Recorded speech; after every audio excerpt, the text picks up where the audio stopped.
மிகவும் பாசத்திற்குரிய இந்த பள்ளியினுடைய தாளாளர் அருள் திரு பி குழந்தைராஜ் அடிகள் அவர்களே, இன்றைய ஆண்டு விழாவின் கருப்பொருளான நடுநாயகமாக இருக்கின்ற பணி நிறைவு செய்கின்ற இந்த பள்ளியினுடைய தலைமை ஆசிரியர் திரு சூசை அவர்களே, அவர்களை கௌரவிக்க வந்திருக்கின்ற அரசு அலுவலர்களே, அவருடைய சமகால தோழர்களே, உறவின் முறையார்களே, இருவார் பள்ளி ஆசிரியர் பெருமக்களே, பெற்றோர்களே, உங்கள் அனைவரையும் பார்ப்பதில் நிறைந்த மகிழ்ச்சி கொள்கின்றேன். திரு சூசையை பற்றி டீச்சர் மரியா எதை சொன்னாலும் மனப்பாடமாக சொல்லுவாங்க. ஷேக்ஸ்பியர் நாடகத்திலிருந்து வைரமுத்துடைய கவிதை வரைக்கும் எல்லாத்தையும் மனப்பாடமாக சொல்லக்கூடியவங்க. முன்னாள் மாணவியும் அதே மாதிரி மனப்பாடமாக அவருடைய நல்ல பண்புகளை, உயர்ந்த பண்புகளை எடுத்து சொல்லி இருக்கின்றார்கள். மேற்கொண்டு நான் சொல்லி நீங்கள் அறிய வேண்டியதாக எதுவும் எனக்கு தோன்றவில்லை. எனினும் அவர்கள் வந்ததே ஒரு பெரிய சுவையான நிகழ்ச்சி என்றுதான் எனக்கு தோன்றுகிறது. நமது பள்ளியினுடைய தலைமை ஆசிரியராக நமக்கு கிடைத்தது பெரிய கொடை. இதைவிட பெரிய பள்ளிக்கூடங்களுக்கு அவர் தலைமை ஆசிரியராக சென்றிருக்க வேண்டும். அப்படிப்பட்ட சூழ்நிலையில் நான் நமது பள்ளியிலேயே வேலை பார்த்த 3 பேரை ஆயருக்கு பரிந்துரை செய்திருந்தேன். அது உங்களுக்கு யாருக்கு தெரியும்? ஒரு மரியா, வின்சென்ட், ஃப்ளோரா 3 பேரையும் நான் பரிந்துரை செய்தேன். அது முடியாது என்று சொல்லிவிட்டார்கள். பிறகு யாரை போடலாம் என்று யோசித்துக் கொண்டிருந்தேன். அவர் இப்போ இருக்கிற ஊர் சொன்னாதான் நல்லா இருக்கும். திருமயத்திலேருந்து ஒரு சாமியார் திடீர்னு என்னை பார்க்க வந்தார். இவர் தான் இந்த பணியை மிக சிறப்பாக செய்வார் என்று சொன்னார். அதனால் அப்படியே ஆகட்டும் என்று ஏற்றுக்கொண்டேன். பரிந்துரை செய்தேன்.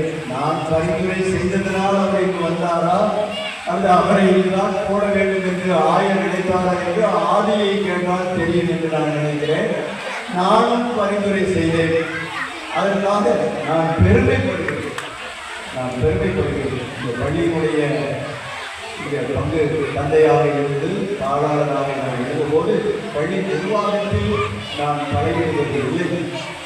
அவர் என்ன கேட்கிறாரோ அதை செய்துவிடுவேன். நான் ரோடு போடுவதற்கு 2 லட்சம் பணம் வேண்டும் என்று சொன்னேன். 2 லட்சம் உடனே கொடுத்தார். அதை நான் இன்னும் திருப்பி கொடுக்கவில்லை. ஆனால் திருப்பி தருகிறேன். ஏதாவது ஸ்கூலுக்கு பெஞ்சு நாற்காலி செய்கிறேன் என்று சொன்னேன். அவர் தான் டிஸ்கரேஜ் பண்ணிட்டு இருக்காரு, பார்த்துக்கலாம் என்று சொல்லியிருக்கார். எனவே அந்த அளவுக்கு தன்னை ஒரு ஈடுபாட்டோடு இந்த கல்வி பற்றி அர்ப்பணித்துக் கொண்ட ஒரு ஆசிரியர். அவரை பார்த்தால் ஓய்வு பெறுவதன் போல எனக்கு தோன்றவில்லை. சுறுசுறு இப்பொழுதுதான் பணிக்கு ஆயத்தமாக இருப்பவர் போல எனக்கு தோன்றுகிறார்.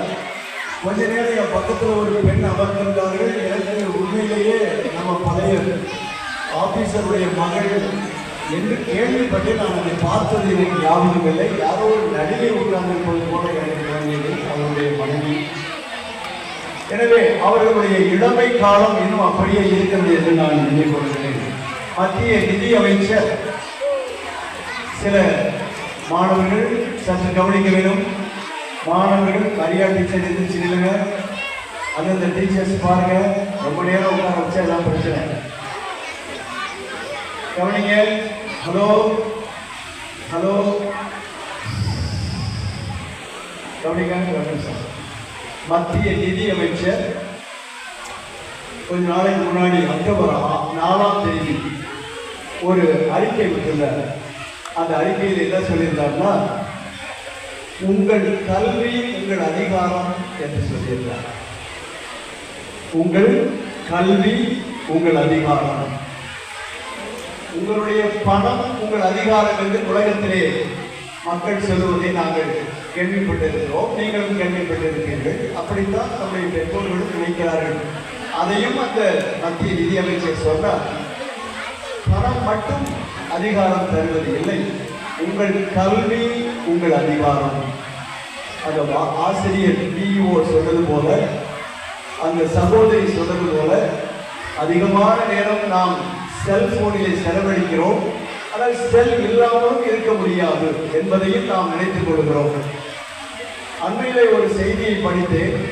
லூயிஸ் என்பவர் அமெரிக்க நாட்டிலே ஒரு லேட் நைட் கமேடியன். ஒவ்வொரு இரவும் தூங்குவதற்கு முன்னால் $1 மில்லியன் பணத்தோடு தூங்குவார். அதிகமாக சம்பாதித்து தூங்கக்கூடியவர். தன்னுடைய 2 பெண் குழந்தைகளுக்கு செல் வாங்கி கொடுக்கவில்லை. ஏன் என்று அவரை கேட்டார்கள். பத்திரிகையாளர்களெல்லாம் ஏன் என்று கேட்டார்கள். எனக்கு அப்படி வளர்ப்பதற்கு ஒரு தந்தை இல்லை, செல் நான் வாங்கி கொடுத்தால் அவர்கள் துன்பத்தை சந்திக்க மாட்டார்கள், தனிமையை சந்திக்க மாட்டார்கள், பிரச்சனைகள் எழும்போது அதை சுவைக்க மாட்டார்கள் என்ற காரணத்தினால் ஒவ்வொரு இரவும் $1 மில்லியன் கூட பணத்தை சம்பாதிக்கின்ற ஒரு கமேடியன், ஒரு லேட் நைட் கமேடியன் இவ்வாறு சொல்லி தன்னுடைய பிள்ளைகளாக இருக்கின்ற வரை, சிறு பிள்ளைகளாக இருக்கின்ற வரை வாங்கி கொடுக்கவே இல்லை. நீங்கள் இப்போ கூட போய் கூகுளில் பார்த்தீங்கன்னா அது வரும். எனவே நாம் எதற்காக அதை பயன்படுத்துகிறோம் என்பது முக்கியம். லூயிஸ் கே என்பது அவருடைய பெயர். நம்முடைய ஆசிரியர் அவர்கள் கண்டிப்பு இருக்க வேண்டிய இடத்தில் கண்டிப்பை காட்டுகிறார், கனிவு காட்ட வேண்டிய இடத்தில் கனிவு காட்டுகிறார், பணிவு காட்ட வேண்டிய இடத்தில் பணிவு காட்டக்கூடியவர். சுருக்கமாக சொல்ல வேண்டும் என்றால், திருவிக்கா ஒரு முறை இப்படி சொன்னார். அவர் காங்கிரஸ் கட்சியில் இருந்தார்.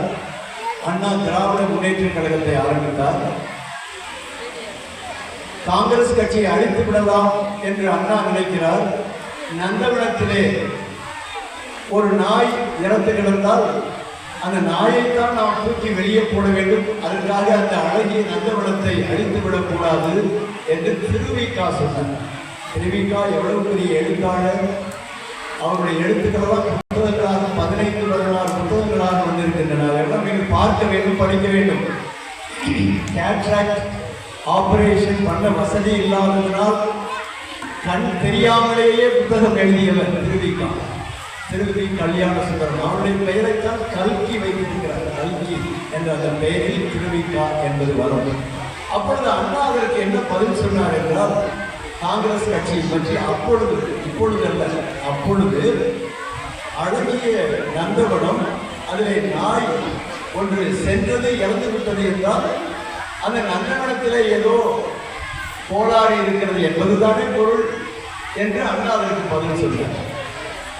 ஆசிரியர் சூசை அவர்கள் அழகிய நந்தவனத்தையும் பாதுகாக்கக்கூடியவர், அழுக்குகளையும் எடுக்கக்கூடியவர், அந்த அளவிற்கு ஆற்றல் ஒரு சேர அமைய பெற்று நமது பள்ளியிலே பல காலம் பல ஆண்டுகள் பணியாற்றி இருக்கின்றார்.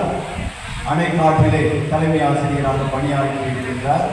எனக்கு அவரை 7ஆம் கிண்டியிலே லியோ வந்திருக்கிறார் பார்த்தேன். அவர்கள் இருவரும் சிறு ஆசிரியர்களாக வார்டன்களாக இருந்த போதே எனக்கு தெரியும். அவர்களுடைய அர்ப்பணிப்பு உணர்வை நான் நன்றாக அறிவேன். ஜெயரஞ்சன் என்பவர் பிளானிங் கமிஷன்ல இருக்கிறார் தமிழ்நாட்டில், தமிழக அரசில். ஜெயரஞ்சன் இன்றைக்கு குருத்துவ பணி நான் கேசட் போட்டிருக்கோம் இல்லையா, இது மட்டும் அல்ல, ஆசிரியர் பணியும் மருத்துவ பணியும் செவிலிய பணியும் தூய்மை பணியும் எல்லாம் சிரமம் நிறைந்த பணிகள், சவால் நிறைந்த பணிகள். இந்த ஜெயரஞ்சன் என்ன சொல்கிறார் தெரியுமா? நாம் செய்கிற பணி எதற்கு சமம் என்றால் மலை ஏறுவதற்கு சமம். சாதாரணமாக ஏறுவது அல்ல. யாருக்காக நாம் உழைக்கிறோமோ அவர்களிடமிருந்தே எதிர்ப்பு வரும். எனவே ஒரு மலையை தலைகீழாக ஏறுவதற்கு சமம். பாருங்கள், மலையை ஏறுவது எவ்வளவு சிரமம், அதை தலைகீழாக ஏறுவது எவ்வளவு சிரமம். Impossible, almost impossible, near impossibility, தலைகீழாக ஒரு மலையை ஏறுவது ஆசிரியர் பணி, அதுவும் தலைமை ஆசிரியர் பணி. அப்படி ஏறுவதற்கு சமம். அந்த பணியை பொதுமக்கள் பாராட்டுகின்ற முறையில், அவருடைய டிபார்ட்மெண்ட்ஸ் பாராட்டுகிற முறையில், இந்த மறை மாவட்டம் பாராட்டுகிற முறையில், தாழ்வாளர் தந்தை, ஆயர் போன்றவர்களெல்லாம் பாராட்டுகிற முறையில் செய்து முடித்திருக்கின்றார். பணி மாற்றம் என்று நாம் சொல்ல வேண்டும். அவரை உங்கள் அனைவருடைய சார்பாக நாம் பாராட்டி, நேற்று மாலை ஏலக்காமான கூட நேற்று ஏற்பாடு பண்ணேன். அது போய் திருச்சியில் மாட்டிக்கிச்சு வந்த புதுசாக ஏலக்காமான. நேற்று மாலை சென்னை சில்க்ஸில் போய் இருக்கிறதே காஸ்ட்லியாக ஒரு துணி கொண்டு வாப்பா அப்படின்னு சொல்லி பனாரஸ் சில்க் என்று சொன்னார்கள். அதனால் ஓரளவு எனக்கு திருப்தியாக இருந்தது. செய்வாங்க. எனவே அந்த பனாரஸ் சில்க் அதை நான் போட்டி என்னுடைய உள்ளத்திலே அவருக்கு உயர்ந்த இடத்தை வைத்திருக்கிறேன் என்பதை இந்த பொன்னாடையின் மூலம் நான் காண்பித்துக் கொள்கிறேன்.